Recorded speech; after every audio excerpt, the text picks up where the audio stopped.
Hey everybody, what is going on? I hope you guys are all doing well and welcome to another tutorial video. In this video, I'm going to be explaining to you guys how you can manage your sales through HubSpot. So let's get right into it.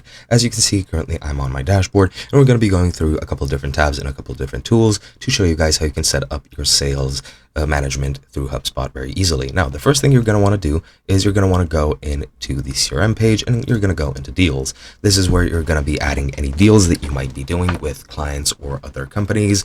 And this is where you need to enter all of your information. Just click create a new deal or import other deals if you've used a CRM before.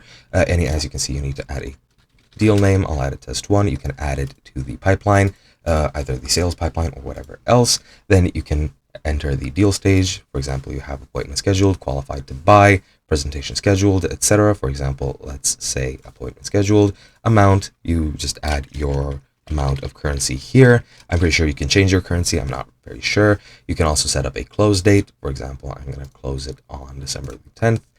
You can add yourself as a deal owner or other users in your workspace.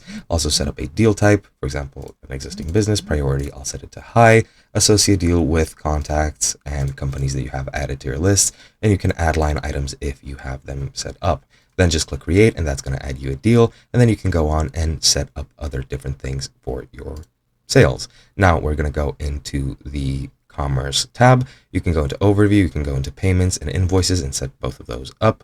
You can go into payments and then set up your payment processing here so that when somebody pays you, it shows up through HubSpot.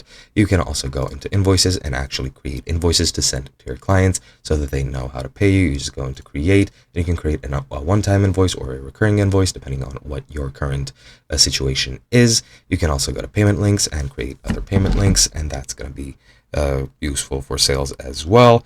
And also you can go ahead and add your products here as well so that your customers or your clients can see them and you can better manage them through HubSpot. And that is basically all you need to do to manage your sales. It's very easy. You just need to enter all the relevant information and just use all the fields that are available to you. Go as specific as you want or as you need. And that's basically it. I hope you guys enjoyed, and I'll be seeing you guys in another video.